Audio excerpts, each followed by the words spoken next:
Alright, I'm going to take a short video of the Mako 224 for sale. So you get a good view of it from up here. Alright, we'll walk down.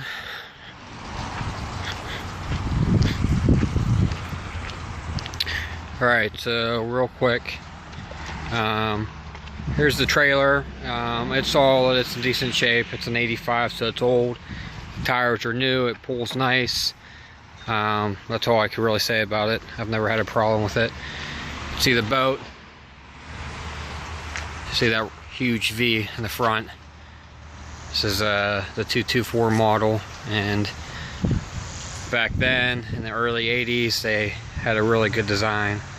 You can see the boat has good color to it. There's no cracks or anything like that. It's real solid. The bottom paint, the person I got it off of, sometimes in the summer he left it in the water. This was fresh water.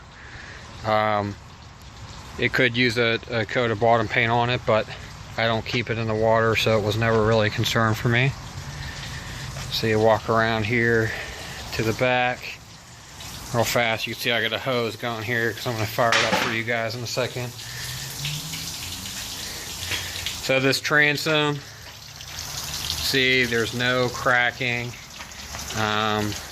It's super sturdy. I can lift up on this motor.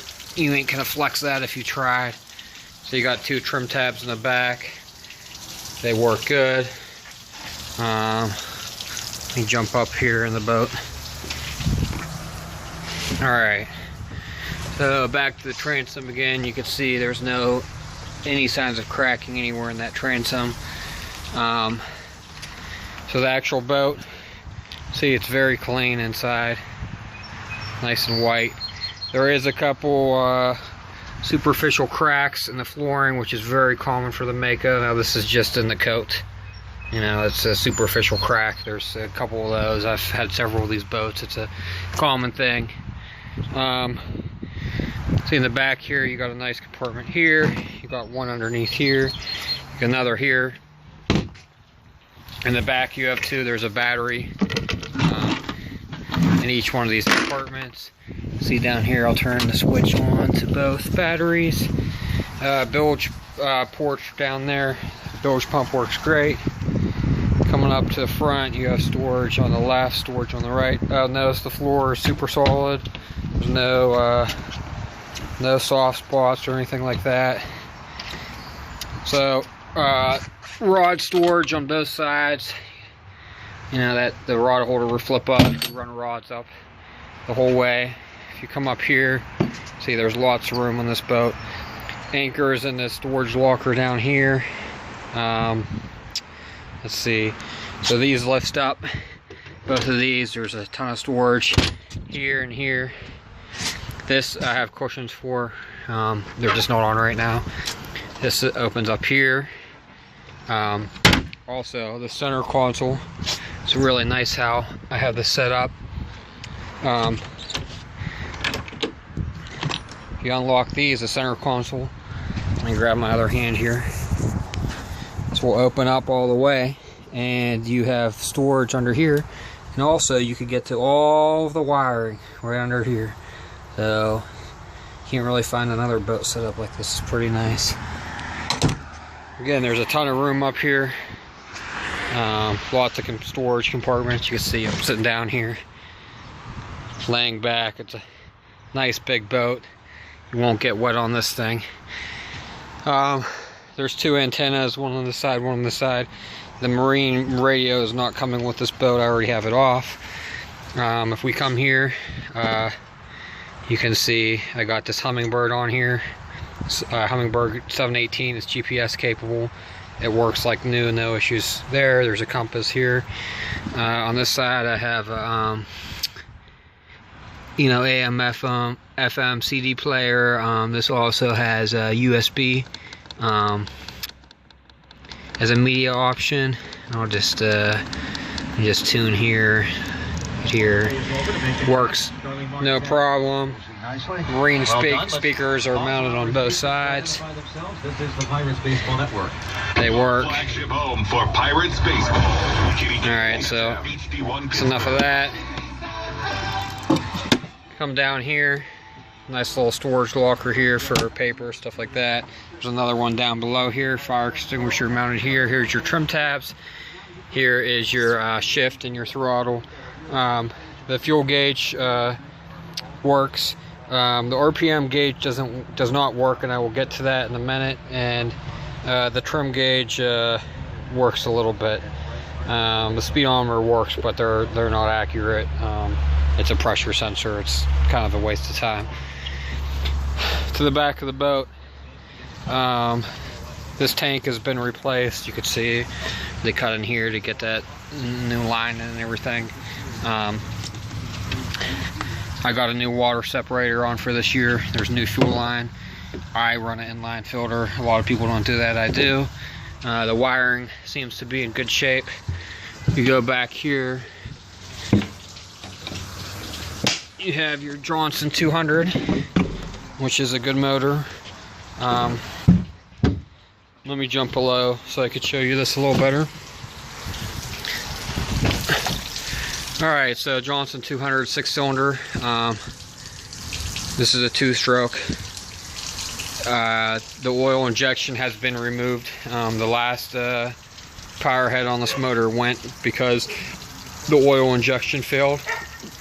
You can see here the model number, it's an 81. But on this power head,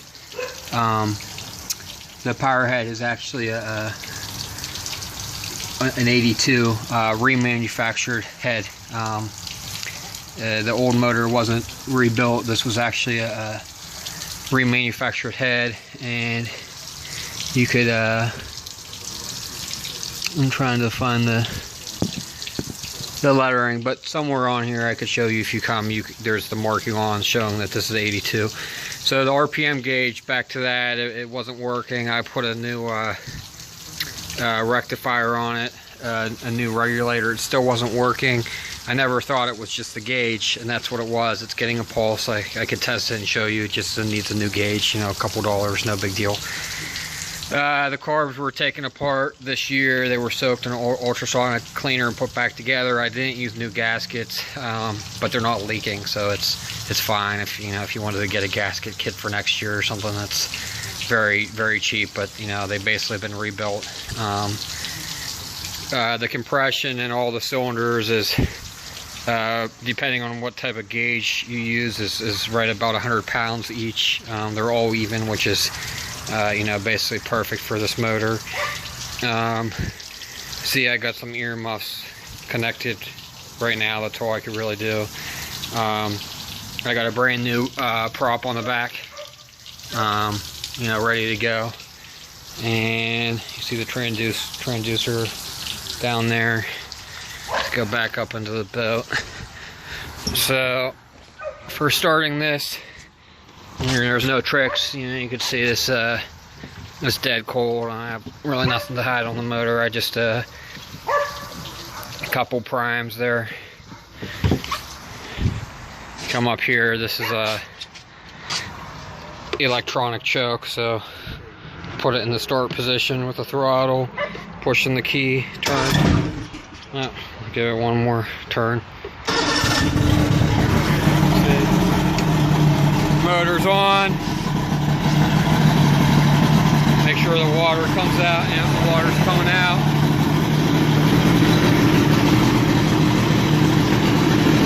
See, get a little gas.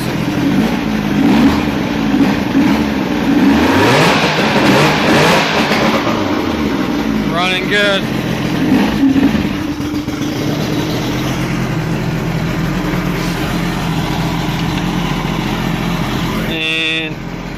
Turn the key off. It's cold, but it fires right up. You see, no gas, no nothing. Turn the key and on. I'll just do it one more time just for the heck of it. And on. But I mean, it's an old motor, but it has been rebuilt. There's not any more than 50-60 hours on it, if that. The motor cover is in decent shape. I put a coat of paint on it last year. It's still holding up pretty nice. You could always get it sprayed, but hey, it's a nice boat. very solid. Oh, here's the trim. See slow mode and fast. Works no problem. Trim tabs, you don't use them out of the water. They work fine. If you come and you want to buy the boat, I'll move them real fast so you can see, but you're not supposed to use them out of the water. Any other questions, call me, but it's a nice classic Mako. I don't think you're going to find anything close for the price. You know, with the paint job and a newer motor, it'd be a very, very expensive boat. But all right, that's all. Any questions, give me a call.